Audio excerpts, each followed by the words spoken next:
ተመልካቾቻችን እንደምን ሰንብታችኋል እንግዲህ የዛሬ ፕሮግራማችን የሚያተኩረው ፊልም ላይ ነው እንግዲህ ከፊልም ሜኪንግ ጀምሮ ሁለት በኢትዮጵያ ላይ የተመሰረቱ ዶክመንተሪ በሚቀጥለው ሳምንት በአሁኑ ሳምንትና በሚቀጥለው ሳምንት እዚህ AFI Silver Spring New African Film Festival የሚባል ላይ ስክሪን ይደረጋሉና እነሱን ሁለት ዶክመንተሪዎች እናስተዋውቃችኋለን ከዛ በፊት ደግሞ በስቱዲዮ ጋበስኩላችሁ እንግዳለች ከሷ ጋር ደግሞ ስለ ፊልም አሰራር የፊልም ፕሮፌሰር ናትና ከሷ ጋር ቆይታ እናደርጋለን ሶ እንግዲህ ወደ AFI በኋላ ስንወስዳችሁ ትንሽ ለውጥ አለ ኔጋ ጸጉሬ አዲስ ነው ሶ ልዩነቱን ትመለከታላችሁ በማለት ነው እንግዲህ ትንሽ ቀየር አድርገናል ጸጉሬን ወደ ጤና ለመመለስ ቆርጠናል ሶ እንዳትደነግጡ ልንገራችሁ ብዬ ነው ፕሮፌሰር ሉሲ እንኳን ደህና መጣሽ እንግዲህ ፕሮፌሰር ሉሲ ኖቫ ኖርዘርን ቨርጂኒያ ኮሚኒቲ ኮሌጅ ጆርጅ ሜሰን ዩኒቨርሲቲ ፊልም ሜኪንግ ታስተምሪያለሽ not only educator ፊልምም ትሰሪያለሽ ራስሽ ፉል ብራይት ስኮላር ደግሞ ኖቫ ፊልም ፌስቲቫል እና ሲኒማ አካዳሚ የሚባሉ ሁለት ፕሮግራሞችን መስርተሻልና እንኳን ደህና መጣሽ ሉሲ ደህና ሾው እንደገና አይደለ Thank you Helen እንኳን ደህና ቆየሽኝ Thank you እንግዲህ I'm sure I love film ብዙዎቻችን ፊልም በጣም እንወዳለን አገራችን እንግዲህ over the years ማለት ነው የፊልም አሰራር የፊልሙ ኳሊቲ በጣም ያደገና እየተቀየረ የመጣ ነው ሁሉንም የሚያስደስት ነገር ነው አዳዲስ ታለንት በብዛት አለ ፕሮዲዩሰሮች በብዛት እየተጀመሩ ነው I think እንደው ትንሽ ኖሊውድ ላይ ትንሽ ቆይተን ምን ደርስባቸው ይመስለናል ከዛ ደግሞ hopefully in a few years ሃሊውድ ላይ ምን እንደምደርስባቸው አልጠራጠርም በጣም ብዙ ታለንት ያላቸው ሰዎች አሉ ብዙ ታሪክ መጻፍ የሚችልበት ሀገር ነውና በዛ ላይ እናንቺ የምትሰሪው ስራ ብዙ ኮንትሪቢዩሽን አለው እና እንግዲህ በማስተማሪነት እሺ even Nova የፊልም ፕሮግራም አልነበራቸው አይደለ ካሪኩለሙን እንደ አዲስ ጀምረሽ ነው እዛ ኢንስቲትዩት የተደረገው አይደለ እስቲ አንደኛ እንዴት እሱን ለማድረግ ወሰንሽ ከአዲስ አበባ ደግሞ ዩኒቨርሲቲ ጋር ያለሽ ግንኙነት አለ አይደል አዲስ አበባ ሄደሻል አዲስ አበባ ሄጃለሁ አዎ የሰራሻቸውም ስራዎች አሉ እስቲ እነሱን አንድ ላይ ብትመልሽልኝ ደስ ይለኛል ኦኬ መጀመሪያ ስለ ፊልም ፕሮግራም የጀመርኩትን ላውራ ሶ ኖቫ ሲቀጠር መጀመሪያ ፊልም ፕሮግራም አልነበራቸውምና የተቀጠርኩትም የፊልም ፕሮግራማቸውን ለማሳደግ especially Alexandria campus because 5 ካምፓሶች አላቸው ኖቫ ግን ያው administrators proof ይፈልጋሉ enrollment አለ ወይ ምናምን because education የቁጥር ጌም ነው መጀመሪያ ማድረግ የነበረብኝ ፊልም a few class ያስተማርኩኝ ከክላስሩም ውጭ ማሳደግ ነበረብኝ የፕራክቲሱን etc ከዛ ከፍ ያለ ግሮ ማድረግ ጀመረ ሲጀምር 2 ክላስ ብቻ ነበር ማስተምረው ከዛ በኋላ 10 ክላስ ኦፈር መደረግ ሲጀምር የዛን ጊዜ administrator ነገር አንድ ነገር አላት ብለው exactly okay go ahead እና develop the curriculum ተባለ curriculum-ን develop አድርጊ ተባልኩኝ እኔና ሌላ ኮሊጎች አንድ ሌላ 2 co-develop አደረግን curriculum-ን ጻፍ ነው ማለት ነው የAFA in cinema program እና የመጀመሪያ ነው የቨርጂኒያ community college system ውስጥ ኦፈር የተደረገው ፕሮግራም እሱን so anyway over አሁን 10 አመት ሆነ እንደ ቀልድ ሳስተምር እውነት ለመናገር ለማስተማር ምንም ሬዳሪ ላይ አልነበረም ፊልም ሜከር ሆናለሁ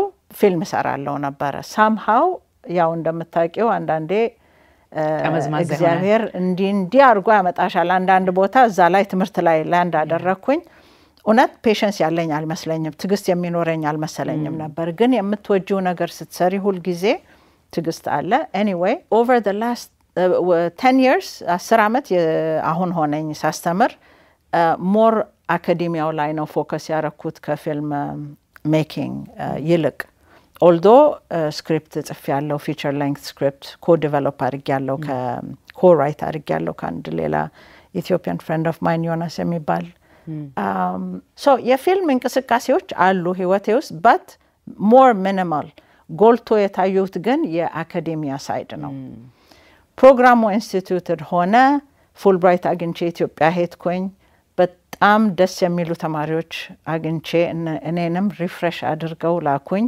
መለሱኝ እነሱንም አስተምሬ እንደዚህ ሶ ልክ ነሽ ሄለን በጣም ብዙ እያደገ ነው የፊልም ኢንዱስትሪ ኢትዮጵያ ውስጥ እኔ ከጀመርኩ I think የኔ ፊልም መጀመሪያ ፌስፓኮ ሲሄድ it was about 2000 ላይ ነው በፈረንጅ ዋው የዛን ጊዜ ምንም ነገር አልነበረም በጣም just a few of us ነበርን እኔ ራሱ ለውጥና ያለንኛው በኢቢኤስ እንኳን እኛ ስንጀምር የነበሩት ሚውዚክ ቪዲዮስ 10 years ago ሲሰሩ የነበሩትና አሁን የሚሰሩት ሰማይና ምድር ነው ግን ሌላ እዚህ ላይ እንዳለ መጠየቅ የምፈልገው ስለ ፊልም ሜኪንግ ስንነጋገር ነው ማለት ብዙ ፊልም ትምህርት ቤቶች አሉ እዚህ ሀገር አሜሪካን ሀገር አይደለ በብዛት ለምንድን ነው ስለ ፊልም ቲዮሪ ስለ ስክሪን ራይቲንግ ከዛ ውጭ ደግሞ ስለ ፕሮዳክሽን ሃንድስ ኦን የሆነ ፕሮዳክሽን መማር ለምን ያስፈልጋል ታያለሽ ብዙውን ጊዜ እሱ እድል ላይኖር ይችላል አይ ዶንት ኖ ምን አይነት ፊልም ስኩልስ እንዳሉ ኢትዮጵያ ውስጥ ትምህርት ቤቶች እንዳሉ አላቅም ለምንድን ነው አስፓይሪንግ በተለይ ፊልም ሜከርስ ለመሆን ለሚያስቡ ፕሮዲዩስ ለማድረግ ለሚፈልጉ ሰዎች ለምንድን ነው ትምህርት ቤት መማር አለባቸው ምትዩ በጣም አሪፍ ጥያቄ ፊልም ሜከር ለመሆን ትምህርት ቤት መሄድ አለብኝ ወይ ኖ ምሳሌ ልስጥሽ እኔ አሁን ፈረንሳይኛ መማር በፈልግ እሺ ትምህርት ቤት መሄድ የለብኝም ዱኦሊንጎ ፕራክቲስ ያያረኩ ዩቲዩብ ያያየው ምናምን ፈረንሳይ ጋር ሄጄ ሬስቶራንቱ የት ነው ፖሊስ ምናምን ማለት ይቻላል you can get by አይደለም ቤሲክ የሆነ ቋንቋ ይዘሽ ቮካቡላሪ ይዘሽ ፈረንሳይ ጋር ማኑቨር ነገር ግን ፖኤትሪ በፈረንሳይኛ ልጻፍ ምል አልችልም ስኮላርሊ አርቲክል ፕሮዲዩስ ላድርግ ብል አልችልም for that I have to go to school አይደለም it's the same thing ምንድነው ልዩነቱን የምታዩ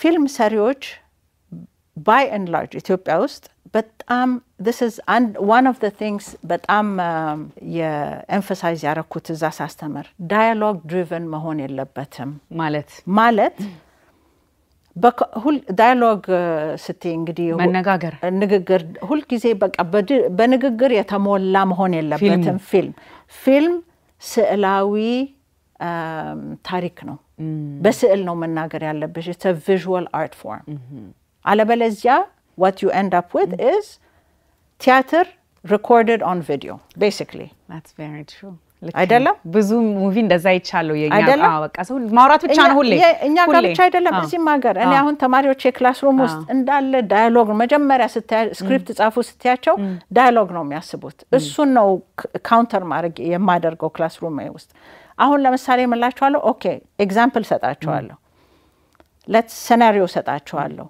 a couple ባልና ሚስት የዛሬ 30 አመት ተጋብተዋል ፍቅረ ብዙ ነበረ ቤታቸው በቃ ሞቅ ያለ ቤት ነበራቸው አሁን 30 years later ያ ፍቅር ጠፍቷል ቀዝቅዟል ይሄን ሁሉ ኢንፎርሜሽን በአንድ ፍሬም ካፕቸር አድርጉ በየሰጣቸዋለሁ as an exercise በአንድ ማለት በፊልም አይደለም በአንድ ሾት ካሜራቸውን ወስዶ አንድ ፒክቸር ሾት ማድረግ ግን ሴትአፕ ማድረግ አለባቸው right አሁን ቋንቋ መጠቀም አይችሉም ቪዥዋሊ ምንድነው ማድረግ ያለ ኮምፖዚሽን እዚህ ውስጥ እዛ ፍሬም ውስጥ ምን አይነት ኢንፎርሜሽን መክተት አለብኝ to communicate that emotion that history ገባሽ so እሱን ለማወቅ ግዴታ መማር አለብሽ you know እና like I said ኢትዮጵያ በጣም ብዙ ፕሮግሬስ አድርገዋል ግን I wish more ትምህርት ቤቶች ቢኖሩ በጣም ደስ ይለኛል ለማስተማር ማለት ነው ደግሞ አንድ ጊዜ ስትናገሪም የሰማሁት ምንድነው ፊልም መስራት collaborative effort ነው ማለት አንድ ሰው ያ በተለይ አሁን ቴክኖሎጂ አለ አይፎንን ይዤ አንድ ሙሉ ፊልም መስራት ይችላልሁ ማንንም ሰው ማድረግ የሚችለው ነገር ነው ግን ያንቺ አመለካከት እንደሱ አይደለም አንድ ላይ ቢሰራ ለምንድን ነው እንደዛ የምትዩ by the way የኔ አመለካከት ሳይሆን ሲኒማ መሆን ያለበትም የነበረበትም communal art form ነው በህብረት የሚሰራ እና it's a very unique art form ነው because አሁን ለምሳሌ painting ስትወስጂ አንድ individual art form ነው እኔ ካንቫሴ ቀለም that's it photography one person with a camera አይደለም ፊልም ግን the beauty of film is the fact that ይሄ ማአት ሰው በየፊናቸው የሚሰሩትን አንድ ላይ ኮንትሪቢዩት አድርገው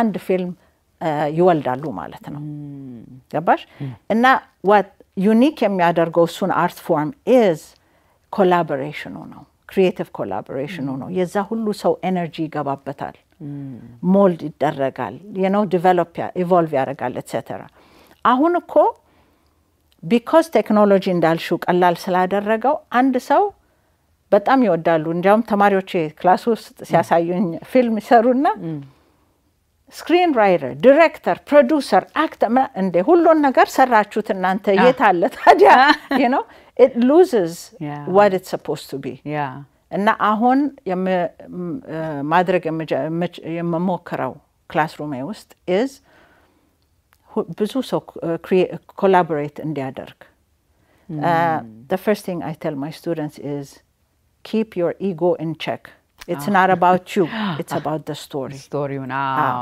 በቃ እንደዛ ነው ትልቁ ነገር ነው ማለት ነው እንዲያውም ለኢትዮጵያ ሳስተምር ለተማሪዎች ነግራቸው ወይ ፕሮፌሰር ሉሲ kill your ego አለች ብለው መቀለድ ጀመሩ ልክ ያስፈልጋል ምክንያቱም ከሰው ሐሳብ መቀበል ከሰው ይሄ እንዲ ብታረገው ሲትባል ኦፕን ሆኖ የመቀበል ይሄ እኔ ፊልም ነው አይሆንም እንደዛ ሳይሆን እስቲ ልመልከተው በዚህ በኩል የማለት ክፍት ልብ ያስፈልጋል ነው ምትይ እስቲ ስንመለስ ስለ ፊልም አካዳሚ እንነጋገራለን እንመለሳለን ተመልካቾቻችን እንግዲህ ከረፍት ቆይታችን ተመልሰናል ከፕሮፌሰር ሉሲ ጋር ስለ ፊልም አሰራር የምናደርገውን ቆይታ እየቀጠልን ነው እንግዲህ የጀመርሽው አንዱ ፕሮጀክት ምንድነው ፊልም አካዳሚ ይባላል አንደኛ ምንድነው ለምን ጀመርሽው እሱን ፕሮግራም ምንን ይመስላል ማን መሳተፍ ይችላል ኦኬ ጥሩ ጥያቄ ነው The Cinema Academy የግል ፕሮጀክት ነው for the past 5 years George Mason Middle School ተማሪዎች ፊልም ካምፕ ራን አደርግ ነበር እና ከ10 እስከ 14 ያሉ ተማሪዎች ነበር ማስተምረውና ለመጀመሪያ ጊዜ ከ10 አመት እስከ 14 እስከዛ ድረስ ኮሌጅ ተማሪ ነው ማስተምረው እና በጣም ኢንጆይ ያደረኩት ያ እድሜ በጣም ኢምፖርታንት እድሜ ነው ማለት ገና ኢጓቸው ገና እንትን አላለም ራሳቸውን ገና ለዲፋይን ለማድረግ እየሞከሩ ነው ግን still open ናቸው ምናምን እና በጣም ብሪሊያንት ናቸው really summer camp ባለቀ ቁጥር ቤተሰቦች is there a program school year ጊዜ ፕሮግራም አለ ወይ በስኩል during the school year የለም ምናምን እንላቸዋለን እግዚአብሔር ፈቃድ ሆኖ እንትኑ ተሰጠኝ ምንድነው ኢንስፒሬሽኑ መጣ I decided I'm going to start a cinema academy for middle school kids 10 to 14 years old ግን ፊልም ለማስተማር ብቻ ሳይሆን ይሄ ፕሮግራም አንደኛ ቤተሰብ ወስዶ ስክሪን ራይቲንግ ተማሪ or directing ተማሪ or ምናምን ሳይሆን it's a full holistic program ነው ማለት from concept developing a script using that script direct ለማድረግ ከዲሬክቲንግ በኋላ ፕሪ-ፕሮዳክሽን ይሄዳሉ ፕሮዳክሽን ኤዲት ያደርጋሉ and post production ከዛ ኤግዚቢሽን ይደርሳሉ የ10 እና 14 አመት ህፃን ልጆች exactly ከመጀመሪያ ከሀ እስከ ፐበዩ ይሄዳሉ በዛ ፕሮግራም የኔ ኢንቴንሽን ፊልም ለማስተማር ብቻ ሳይሆን ክላስሩም ትምህርት በማስተማር ጊዜ ኖት ያረኩት ምንድነው ተማሪዎች የዘንድሮ ልጆች young generation እንደ ድሮ ማለት እኛ ትንሽ ሆነን ኦኬ ውጭ እንወጣለን እንራገጣለን እንጫወታለን እንሰዳደባለን እንፋቀራ whatever ሶሻል ነበርን አሁን እኔ ክላስሩም ውስጥ ኦኬ let's take a 10 minute break በመልበት ጊዜ ዞር ብለው መጫወት ምናምን አይደለም ስልካቸውን አውጥተው very በቃ in their own silos ናቸው so social skill ብዙ እየጠፋ ነው so በተለይ እነዚህ በዚህ እድሜ ያሉት awkward እድሜ ነው እና what I noticed is መጀመሪያ ሲጀምሩ በጣም ሻይ የሆነው ሰው መጨረሻ ሲሆን እንዴት ተጫዋችና በጣም comfortable ይሆናሉ so in addition to teaching filmmaking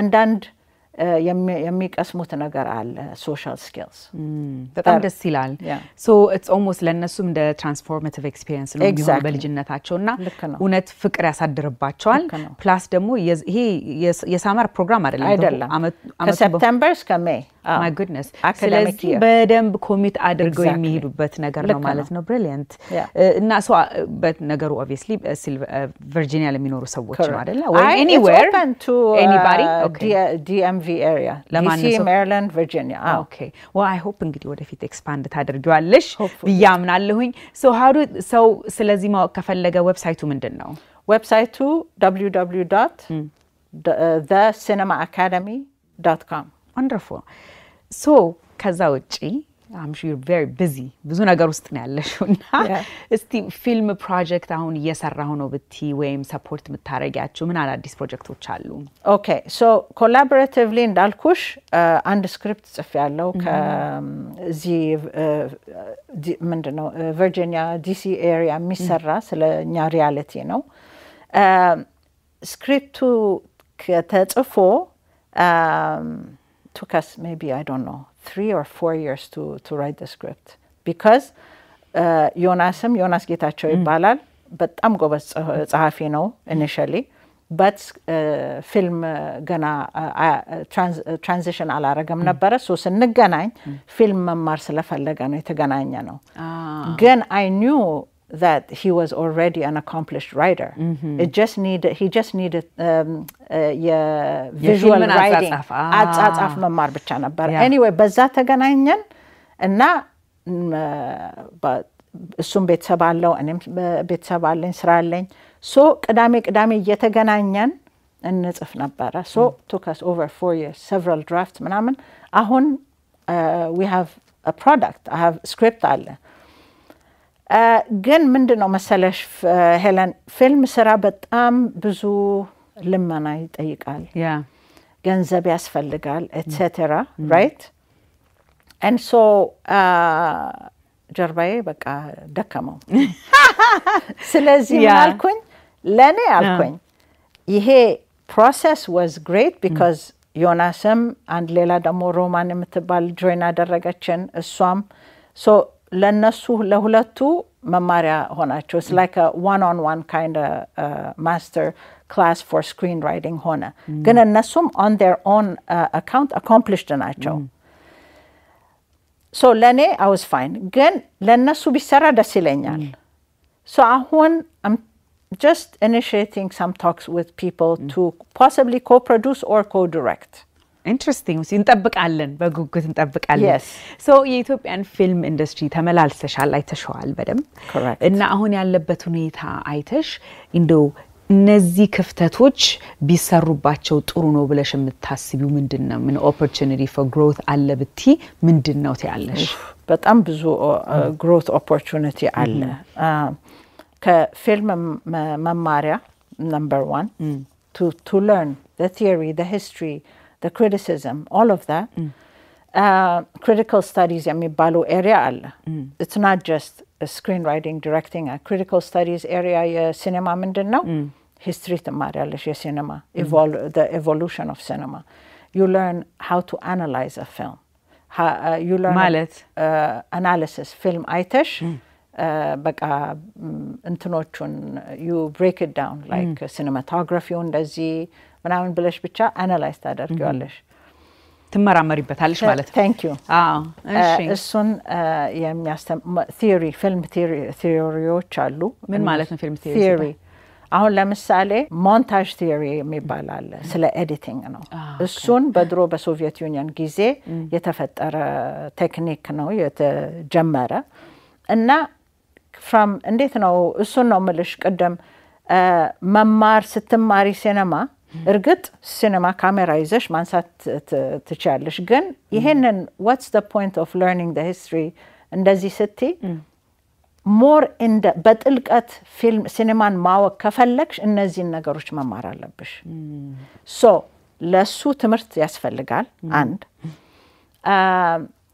የሚያስፈልገን በጣም ደግሞ ፊልም ክሪቲክ ነው honest የሆነ ፊልም አይቶ ክሪቲክ የሚያደርግ የለንም ፊልም ክሪቲኮች አሉ because man እና ክሪቲክ ማለት like this is not እንግዲህ አንዳንዴ ችግሩ ሰው ፊልም ክሪቲክ like oh my god በቃ ፊልም ያስቀያሚ ነው ይሉኛል ወይም እንደዚህ ነው ይሉሽ but you need that ያስፈልጋል ነው የምትዩ ይሄ መስተካከል አለበት ይሄ ይጎላዋል መባል አለበት ነው የሚባለው filmmaker needs to get feedback you know እና የተማረ ከመውጣቱ በፊት ነው ፊልም ክሪቲክ ደግሞ ማለት ፊልምን የሚያቅ ፊልም የተማረ ሰው መሆን አለበት እንጂ ዝም ብሎ አንዱ አይ ይሄ ደባሪ ፊልም ነው ባክ ምናምን አይደለም ገባሽ ገባኝ so film critics ሲያደርጉ ሰዎች አሁን ምንድነው የሚናገር ብዙ ጊዜ ፕሮፌሽናል ክሪቲክ የሚያደርጉት ስለ use of symbolism ለምሳሌ about the acting about how the cinematography እንዴት አድርጎ ታሪኩን አድቫንስ አደረገ እንዴት አድርጎ ኮንትሪቢዩት አደረገ color palette የተጠቀሙ ብዙ ነገር አናላይዝ ማድረግ ትችላለሽ ለዚህ ነው አይሽ በጥልቀት በደንብ አናላይዝ የሚደረገው እንደዛ ነው so film critic እኔ እንግዲህ ለራሴም ለማወቅ ብዬ ነው የሚያደርጉት ፊልሙ ሪሊዝ ከመደረጉ በፊት ነው ሪሊዝ ከተደረገ በኋላ ነው usually and screening አለ that critics only የሚያዩበት እሺ ፊልም ሁለት እንትን አለ ፊልም ሪቪወር የሚባል አለ እሱ ዝም ብሎ anybody ተቀጣሪ እኔ ምንም I don't know ጂኦግራፊ ሊሆን ይችላል የተማርኩት ሄጄ ፊልም አይቼ ጥሩ ነበር ይሄ ጥሩ ነበር thumbs up thumbs down የሚል ፊልም ሪቪወር ይባላል ፊልም ክሪቲክ ደግሞ የሚባለው is በደንብ scholarly analyze አድርጎ የሚጽፉ ጸሐፊ የሚያስፈልጋና ሁለቱም ያስፈልጋና ስለዚህ ክሪቲክ አርገውት ለፕሮዲዩሰሮች ይጣሉ ፕሮዲዩሰሮች ከዛ በኋላ ለፕሮዲዩሰሮች አይደለም they just publish it so ግን ፊልም የተሰራው ማረም አይቻልም ሪሊዝ ከመደረጉ በፊት ወይስ በቃ it is what you have to as a filmmaker you have to feel that okay ፊልሙ አልቋል ገባሽ እና ፕሮሰስ አለው you know እኔ አሁን ለምሳሌ ስክሪፕት ስጽፍ I can share it with share ላረገው ይችላልው feedback እንዳገኝ ምናምን ገባሽ ግን ultimately filmmaker መወሰን አለበት so እንግዲህ ያ ክሪቲክ ከደርጋ in the future እነዛን ነገሮች አስተካክለ ሌላ ጥሩ ሙቪ መስራት ይቻላል ማለት ነው ያለ ክሪቲሲዝም ግን ማደግ አይቻልም ማለት አይቻልም እንፈራለን እኛ ደግሞ በዛ ላይ ደግሞ we live in a society አላውቅም ማለት ኖር ይመስለናል ገባሽ አላውቅም ማለት ኖር ከመሰለሽ እድገት ከየት ይመጣል ልክ ነው አይደለም ልክ ነው ስለዚህ ይሄንን ማስተካከል so ምክር ልስጥ ብዙ ነገር አለ ልክ ነው ግን aspiring አሁን ለምሳሌ አዳዲስ ፊልምን በጣም መስራት ፈልጋለሁ ብሎ በጣም እየለፉላሉ ወጣቶች ምክር ብሰጥ ይሄን ምክር ብትይ ምን ትያለሽ አንደኛ ከተማሩ ሌላ ከትምህርቱ ሌላ because እነሱም የት ያገኛሉ ትምህርቱን you know so እኔ ኢትዮጵያ ውስጥ ለሚሰሩ ፊልም ሜከሮች በርቱ ቀጥሉ ፊልም ሰሩ ግን አቃለው ብላችሁ አታቁሙ keep trying to learn to grow as a filmmaker የተገኘውን I don't care YouTube tutorial ይሁን ምን ብቻ እንደምንም ይያሉ ራሳቸው ማስተማር ይችላሉ ያ ማሳደግ ራስን ማሳደግ እኔ አሁን ፊልም ፕሮፌሰር ነኝ አይደለም ሁሉን ነገር አላቅም ብዬ አቃለው ብዬ እንትን አይደለም it's an በቃ evolving process ነው ገባሽ ልክ ነው እና እሱ ነው እና በርቱ keep going በጣም ተሻሽሏል I don't want to discourage እንዲሆኑ አልፈልግም እንደሱ ማለት ያልነበረም ግን በጣም ተሻሽሏል ግን ከዚህም በላይ መሻሻል አለበት ብዬ ገምታለሁ ልክ ነው Thank you Professor በጣም አድርጌ አመሰግናለሁ ጊዜሽን ወስደሽ ከኛ ጋር ቆይታ ስላደረግሽ አንቺን ማግኘት የሚፈልጉ ሰዎች በምን ኮንታክት ማድረግ ይችላሉ the cinema academy @gmail.com perfect እሺ the cinema academy @gmail.com yeah thank you Professor thank you Helen በጣም አመሰግናለሁ my pleasure ተመልካቾቻችን እንግዲህ ከረፍት ቆይታችን ስንመለስ ደግሞ ሁለት ቅድም የጠቀስኩላችሁን ዶክመንተሪ ፊልም እናስተዋውቃችኋለን ከኛ ጋር ቆዩ ሰላም ተመልካቾቻችን እንግዲህ ከረፍት ቆይታችን ተመልሰናል አሁን ደግሞ ሁለት እዚህ ሲልቨር ስፕሪንግ ሜሪላንድ AFI ሲልቨር የሚባል ሙቪ ቲያትር ውስጥ ኒው አፍሪካን ፊልም ፌስቲቫል የሚባለው ላይ ዴቢዩ የሚያደርጉ ሁለት በኢትዮጵያ ላይ የተመሰረቱ ፊልሞችን ነው ምናስተዋውቃችሁና የመጀመሪያው ፊልም Among Us Women ይባላል ኮዳይሬክተር ሳራ ኖዋ ቦዘንሃርት ጀርመናዊ ናት እና ዳንኤል አባተ ጥላሁን ደግሞ ከኢትዮጵያ አንድ ላይ ኮፕሮዲዩስ አድርገው የሰሩት ብዙ አብረዋቸውም የሰሩ ሰዎች አሉ። ዶኪመንተሪ ፊልም ነው። መጀመሪያ ከዳንኤል ጋር ቆይታ እናደርግና ከዛ ደግሞ የሚቀጥለውን ቆይታ ከሳራ ጋር እናደርጋለን ማለት ነው ስለ አሞንግ አስ ዊመን። ዳንኤል አባተ ጥላሁን እንኳን ደህና መጣ። እንኳን ደህና ቆያችሁኝ ሄለን። ቴንክ ዩ። ባጭሩ ዶኪመንተሪው ስለምንን በተመለከተ ነው? ዶኪመንተሪው በሰሜን ኢትዮጵያ ጎንደር፣ ሰሜን ጎንደር ደብረታቦር አካባቢ በሴቶች ወሊድና ተያያዥ ጉዳዮችን በተመለከተ ነው። በሱ ዙሪያ ነው የሚያጠነጥነው። አሃ ይሄ እንግዲህ የመጀመሪያ ዶኪመንተሪ አንተ የሰራህበት ነው። እስቲ ንገረን እንዴት ነበረ? ያንተ ኃላፊነት ምንድን ነበረ? ኮኦርዲኔቱን ከሌሎች ከውጭ ሀገር ሰዎች ጋር ነው የሰራኸው ይሄንን ፕሮግራም እና ኮላቦሬቲቭ ፕሮሰሱ እንዴት ነበረ? ሂደቱ እንዴት ነበረ የሚለውን ብትነግረን ደስ ይለኛል። እንግዲህ እኔ የተወለድኩት እዛው አካባቢ ነው። መገንዲ ይባላል። ደብረታቦር አካባቢ ትንሽዬ ወረዳ ነች። ሰው ከሳራንዋ ቦዝናርት ጋር አብረን ነው ያደግነው። እኔ ከተወልጄ ካደግኩበት ወደ አዲስ አበባ ሙቭ አደረኩኝ ልጅ እያለሁ 7-8 አካባቢ እያለሁ። ከዛ በኋላ አያቴ ጋር ነበር የምኖረው። ከሷ ጋር ነው የተወሰነውን አመት የኖርኩት። ከዛ በኋላ ከሳራንዋ ቤተሰብ ጋር ነው ያደግኩት ቀሪውን ጊዜ። ስለዚህ በዚህ ሂደት ውስጥ ነው ወደዚህ ፕሮጀክት ውስጥም የገባ ነው። ሰው እንደዚህ ይህን ፕሮጀክት ለመስራት ስናስብ ከመጀመሪያ እኔ ሳራንዋን ከኔ ቤተሰብ ጋር መገንዲ ወስጄ አስተዋወቅኳትና ፕሮሰሱ እንደዛ ነው የጀመረው።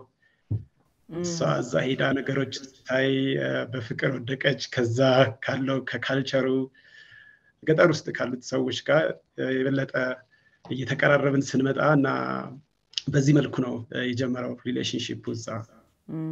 ከዚህ በፊት ፊልም ላይ ሰርተህ ታውቃለህ ወይስ ይሄ የመጀመሪያ ፕሮጀክት ነው? አይ ሰርቼ አውቃለሁ። 2015 አካባቢ መድኃኒት የሚባል የሳራንዋ የመጀመሪያ ፕሮጀክቷ ነው የነበረው። ሾርት ፊልም የ20 ፊልም ነው የነበረው እና እሱ ላይ ፕሮዳክሽን ማኔጀር ሆኜ ሰራ ነበረ እና ሌሎችም እዚሁ በትምህርት ቤት አካባቢ የትምህርት ቤት ፕሮጀክቶችም ላይ ፊግ ትሪ የሚባል የእስራኤል እና የኢትዮጵያን ፊልም ነበረ። እሱም ላይ ሰርቻለሁ። ሰዎች ይሄንን ዶኪመንተሪ አይተው ምን መልእክት ቢያገኙበት ደስ ይላል? ያ በግድ ብዙ መልእክት አለው እንደ ሀበሻ እንደ ኢትዮጵያዊ። ነገር ግን ለምሳሌ በፊልሙ ጭብጥ ውስጥ ሁለት የተለያዩ እይታዎችን እናያለን። ላይክ የዘመናዊ የወሊድ ሁኔታ እና ባህላዊው በእኛ ፊልም ውስጥም ማሳየት የፈለግነው አንደኛው ልክ ያልሆነ ሳይሆን ሁለቱም ነገሮች በትክክል ይሰራሉ። በእኛ አስተያየት እንደዛ ነው። እሱን ነው ትራንስፎርም ማድረግ የፈለግነው ለሌሎች ሰዎች። ከዚህም በላይ ደግሞ ባለጉዳዮቹ ሴቶች ናቸው።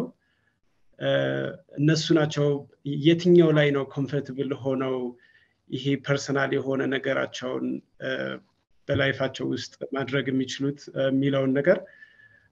ስለዚህ ዊዛውት ኤኒ ጀጅመንት ነገሮችን በራሳቸው መንገድ ማድረግ እንዲችሉ ወይም ለዛ ነገር ሰዎች ሪስፔክት እንዲኖራቸው እና ሌሎች ተያያዥ ጉዳዮችም ግን አይ ውድ ሳይ ይሄ ነው ትልቁ ፖይንት። ከባዱ ነገር ምንድን ነበረ? ይሄንን ፊልም ስትሰራ ይሄንን ጥያቄ ሳራንም ጠይቃታለሁ። በተለይ የውጭ ሰው ይዘህ መጥተህ ሴቶች ይሄ በጣም ኢንቲሜት የሆነ በጣም ፐርሰናል የሆነ ነገር ነው እና እንዴት ሴቶቹን አንተና ሳራን አምነው ስለ ራሳቸው ታሪክ እንዲነግሯችሁ ማድረግ ቻልክ አንተ? አዎ በእርግጥ ይሄ በእርግጥ እኔ እዛ ነው የተወለድኩት።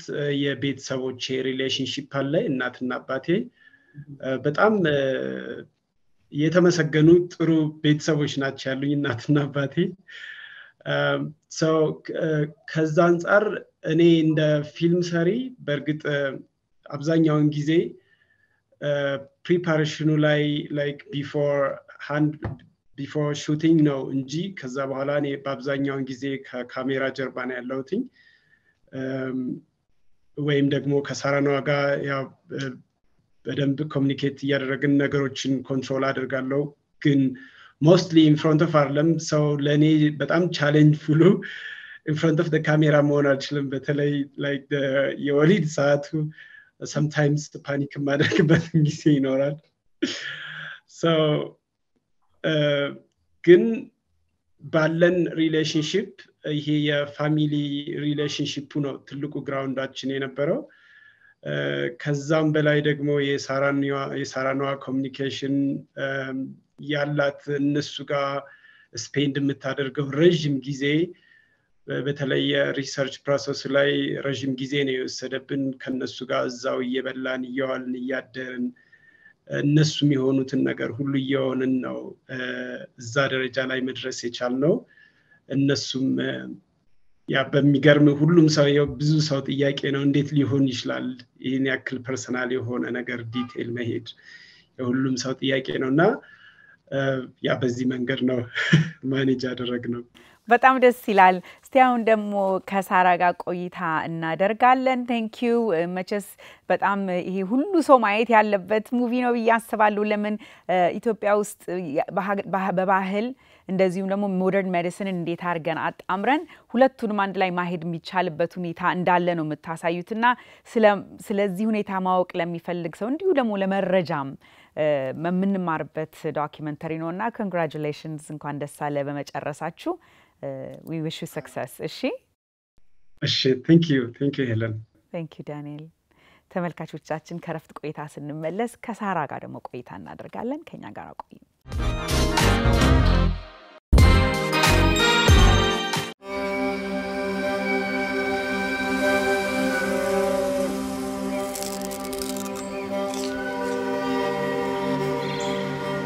አቀማመጡም ቆንጆ ነው ቆንጆ ነው ጥሩ ነው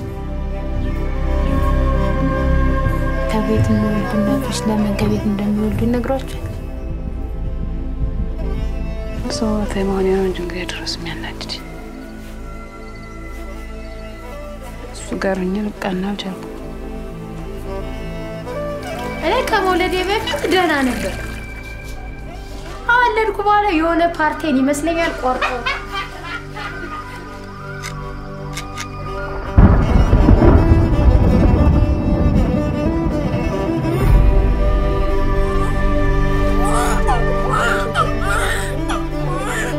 ለአምቡላንስ ደውለናል አሳውቀናል ግን ስንደውል ነዳጅ አልቋል ነው የሚባለው ከቤታቸው ቢወልዱ እኮ ይሻላል አቤት ነው የወለድሽ እና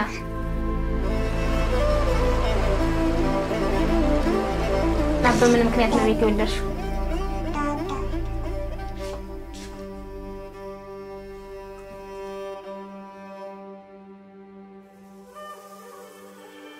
ተመልካቾቻችን እንግዲህ ከረፍት ቆይታችን ተመልሰናል Among Us Women የሚለውን ዶክመንተሪ አሁን በዚህ ሳምንት New African Film Festival ላይ የሚታየውን ስለሱ ከፕሮዲዩሰሮቹ ጋር የምናደርገውን ቆይታ እየቀጠልን ነው አሁን ደግሞ እንግዲህ ሳራናዋ ቦዘንሃርት ጀርመናዊ ናት ግን ኢትዮጵያ ውስጥ ነው ያደገችው ስቲል ግን ከሷ ጋር የምናደርገውን ቆይታ በእንግሊዘኛ ይሆናል ማለት ነው ሳራናዋ ቦዘንሃርት welcome to the program Thank you so much for having me, Helen. Yeah, and I'm excited about this project because it showcases women and it showcases the strength of women. I call these women unsung heroes, especially the midwives and the women in the rural area who give birth in the most, for many of us that live in the Western world, unimaginable, very hard way. And so I really appreciate that you took the time to understand this. So let me ask you, what's your connection to Ethiopia? What interested you to pick up and do this story? So I first moved to, I grew up in Ethiopia. So I was born in Germany and when I was 5 years old, my parents started to work on a youth exchange project with Circus Ethiopia. So I started spending a lot of time in Addis and also traveling around the country when I was still very little.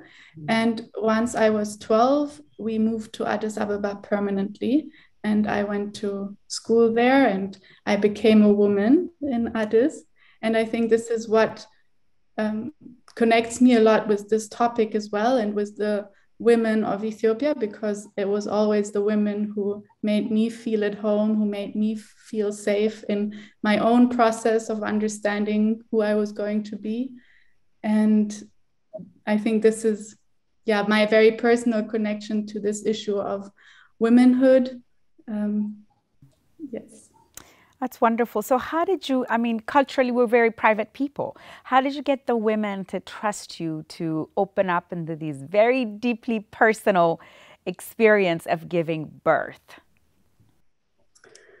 It was a lot of time, and honestly only possible because of Daniel's connection to Megendi and the women in Megendi, and also because of his mother, Mulu, who had gone through labor with Endal several times. So she was the one to first introduce us to Endal. And I don't know, I had a very special connection with Endal for some reason. Like we loved each other from the beginning. She gave me a new name. I am now Abeba in her mind. And we decided to come back again and again. And I think this was the key to the entire film. We started this process 6 years ago, and we promised to come back, and we always did. And we stayed in total, I think, more than 9 months in Megendi. We lived just as everybody else did. And for me personally, I think it was a lot about also sharing my story and sharing my experiences that I made growing up. And honestly, just like spending a lot of time with each other, eating, drinking coffee, talking gossip, like having space for all of this opened, I think, this trust. Was the research part also together? You said you spent about 9 months. Is that just the filming or also doing the research for the project? I'm not sure. I think it's almost before that we went back again and again, and we spent time with Daniel's family, and we spent like 10 days, 12 days in Megendi, and then we go back to Addis and we come back again after months or so. So it was this continuous presence with no filming at that time. That was very important to us. So we didn't film until we had established our relationships. So you also address, outside of the birthing process, you also address other issues that are plaguing our community. It's a very patriarchal community, or as a country, very traditionally patriarchal. And so women or female circumcision is also one of the ideas that you brought about in this documentary. So why did you decide to include that? There's a lot of conversations that the women have, but why was it important for you to include that? I think this is something that, like, for me, growing up, like with my girlfriends at the time, was very painful to know that my best friends often went through this process as well. And so it's somehow present. Like I'm very aware of how sheltered I grew up within my family. And still I was exposed to all of these stories growing up as well. And when we went into making this film, we were very clear we wanted to make a film about birth, because I also felt it was something that connected us trans, like everywhere in the world. Everybody is born, everyone has this kind of story to tell in one way or the other. And it wasn't an intention at the time to discuss the issue of female circumcision. And then when we got to know Endal more and more, she told us that her mother was very involved in this in this practice, and that this is something that she was exposed to as a child and that she was forced to carry out as well growing up, and that she then chose to stop. So in a way, it was brought into the film from the women themselves. And because they did that, I felt it was appropriate to discuss it in that context. So it was always, this was actually quite difficult because like Western film funds, for example, this is like the topic they all wanted to hear. Like this is what they wanted the film to be about. But it was never like that for us or for the women of Megendi either. And at the same time, it was present, and we wanted to share what they wanted to share, if that makes sense. Yeah, and I'm so glad you did. I'm so glad you did. What do you hope the viewers to take away from this whole documentary? I hope that we understand that it's not like this issue of black and white, that not home birth is horrible and hospital is the way to go, or the other way around. I think that it's a very complex issue, and it's very layered to be a woman in the world and in that community. And I think I would hope that the film can help to give an impulse for conversation throughout the like different perspectives that are presented in the film, and that maybe that way perspectives can also meet and there can be process. That's wonderful. Where can people see this documentary past the film festival? So at the moment, we're traveling film festivals around the world, and very hopefully, we will come to Addis soon. In May, there's the Addis International Film Festival, and we can't share any official news yet, but we are positive that we will have a good spot there. And our producers from Ethiopia, they are working on an impact campaign. So ideally, we would hope that the film will travel in like a country cinema across Ethiopia. This is where we need support, and this is what we would like to establish. Well, wonderful. Well, I hope that happens for you. We have a huge audience, and I know they'll get a lot out of watching this documentary. So stay tuned, everyone. And thank you, Sarah and Daniel. Thank you for your time. Thank you. ተመልካቾቻችን እንግዲህ ከረፍት ቆይታችን ስንመለስ ወደ AFI Silver Spring እንወስዳችኋለን ማለት ነው። ከኛ ጋር ቆዩ። Hi everyone, welcome to our program. We are at AFI Silver in Silver Spring, Maryland at the New African Film Festival. I am with Christopher Chambers, director of The Fire Within. You've directed other films, an award-winning coming-of-age drama, Aram Aram, which was on Netflix. Congratulations. Thank you so much. On making this wonderful film. I'm super excited about this film or documentary because it tells the story of an immigrant story, a survivor's story. I think any Ethiopian that has gone through the times that we went through at the Red Terror can relate to what this story means, and we all have experienced it in different ways in our family. So for us to see someone actually tell this story, a survivor story, a justice story actually is really exciting. So congratulations on the success of this movie. I know it took a long time for you to complete this project. So let's begin.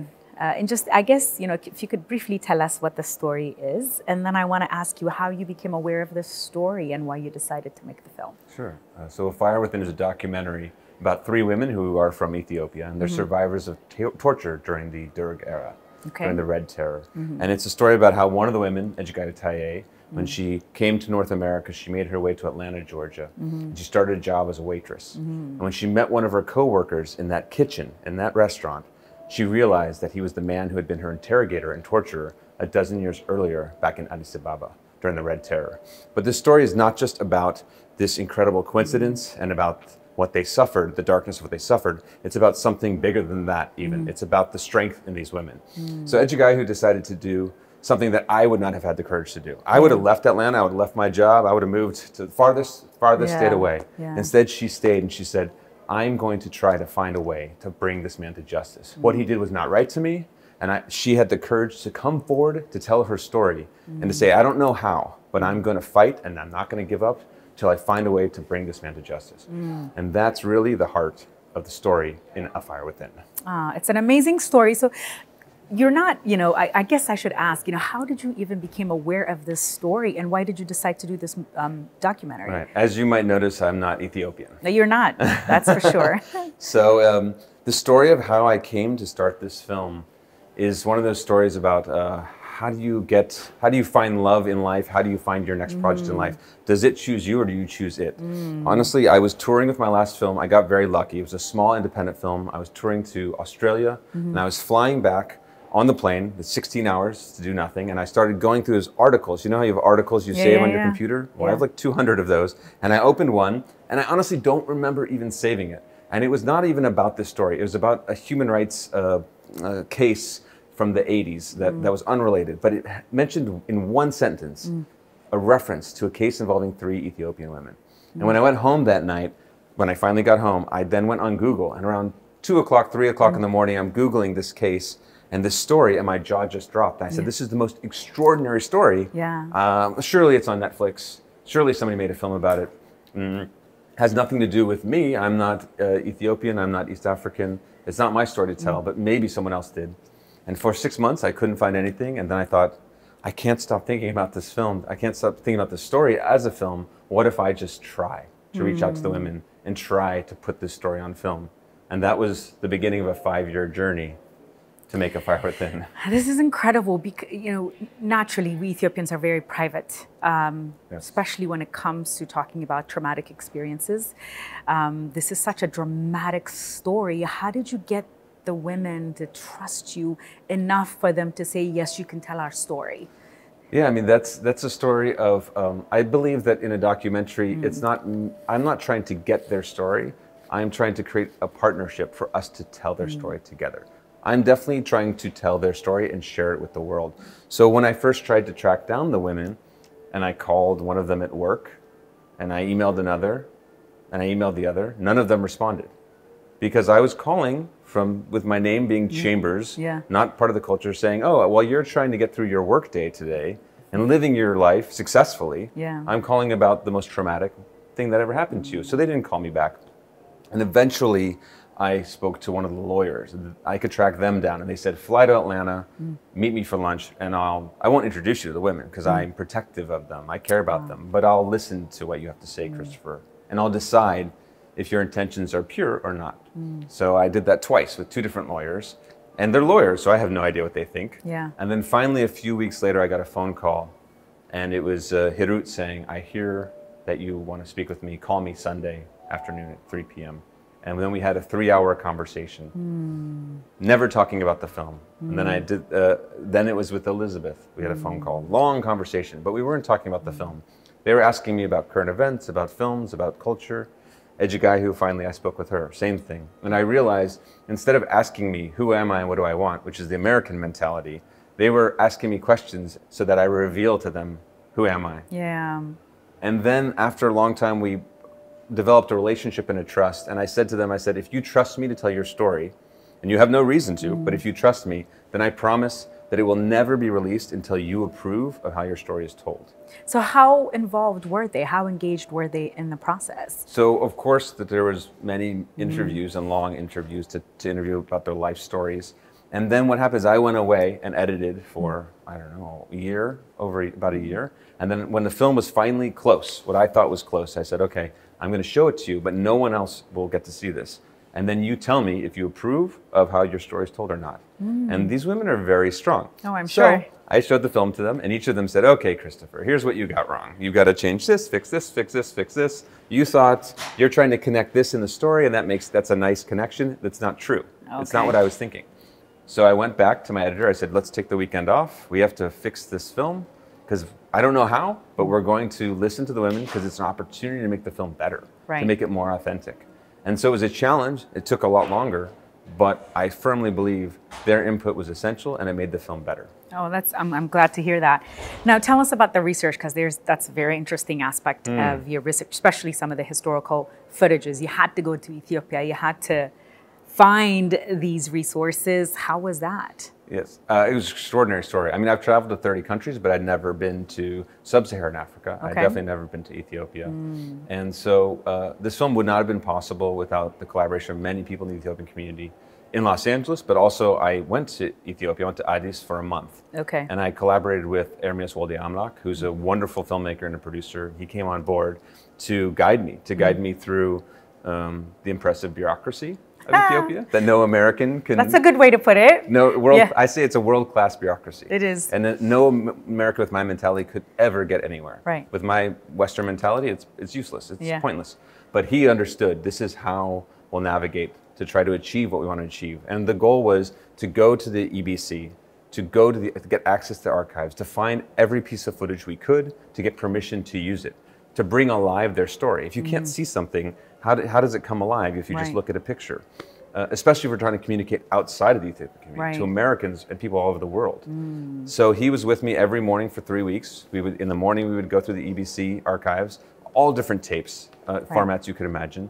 And then during the afternoons, we would be going to locations to try to find the real locations where the events in the documentary happened, so that we could film recreations there with the crew, which was hired all locally, all from Addis Ababa, except me. I was the only one. And all of our actors were auditioned there from Addis Ababa University Drama, the dramatic school.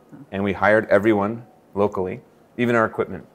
And our team came together and we found a way to shoot the sequences that we needed to shoot in Addis. And hopefully the result is it comes across, at least on a subtle level, as more authentic than if we tried to shoot it in a soundstage in Hollywood. In Hollywood. So how, I also learned that you've engaged the Ethiopian American community in California, in LA, and how was that process? Why, and I'm glad you did, because this is, an Ethiopian story. It needed to be, told from that perspective and it need to be engaged in that form. So tell me how you engage the community there. Yeah, I mean, I'd say I'm not that smart, but I'm smart enough to know that there's no way I could do this film well on my own. Right. No matter how much I would read, no matter how much research I would read or documentaries you watch, I would not be able to understand the culture at all.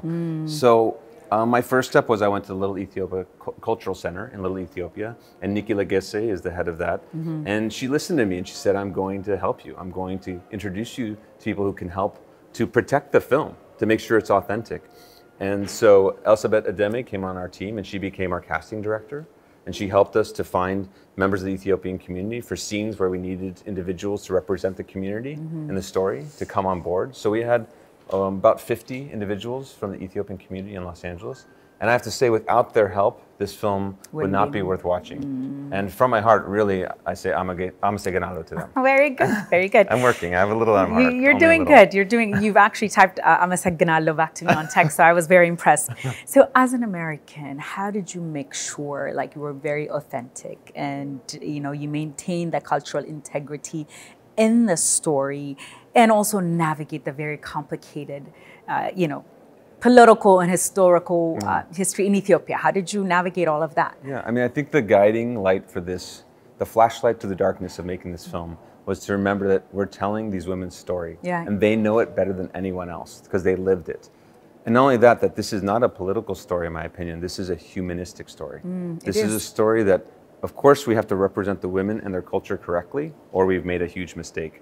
But also we need to be able to communicate to communities outside. We need some college student in the Midwest to see this in America and understand and be inspired. Because to me, it's profoundly powerful and emotional, but there's great inspiration because of these women's, their strength and their courage to me is an inspiration, and it's a universal American inspiration. That is true. Because it's a story of every generation. Coming here after suffering some sort of abuse, it's the history of this country, but it's also the history of this country of people fighting and refusing to say, no, I'm going to accept this violation of my rights. I'm going to stand up and fight for a better world. And in my opinion, that's exactly what these women did. And it's worth people telling the world about it. Absolutely. And I hope people are going to watch things happen. But I think people need to know that there is justice. So if you're a war criminal or something, if you're doing something outside of the norm, then there is a pay, so you have to be careful. And everything that's done in the dark is going to come to light, and there is justice. And so it's nice to see a story that actually tells that part of the story. My last question to you, how was your experience working in Ethiopia? as a filmmaker? It was fantastic. Okay. It was absolutely fantastic.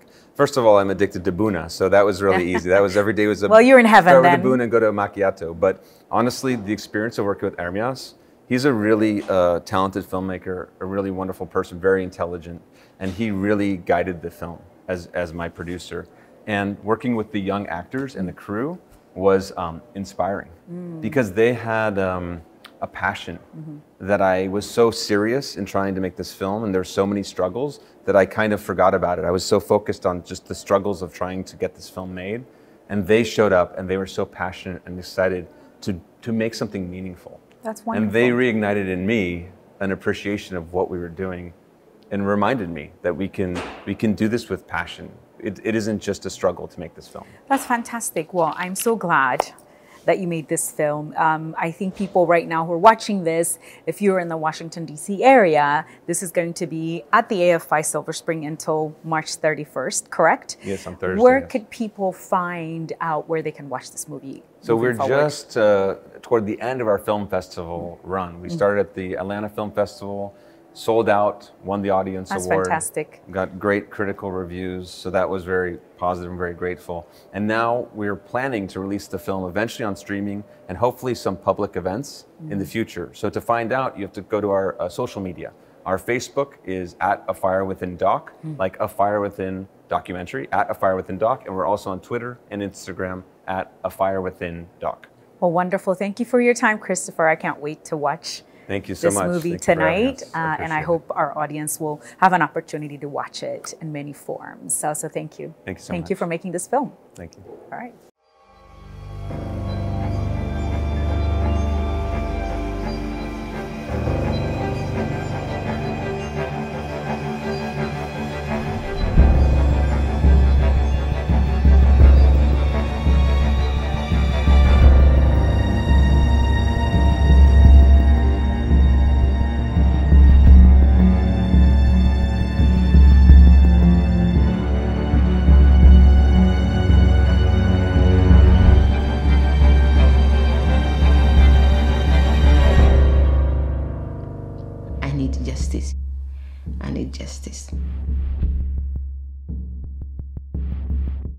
ተመልካቾቻችን እንግዲህ ባለፈው ሳምንት በኤኤፍአይ የነበረው ቆይታችን ይሄን ይመስል ነበር።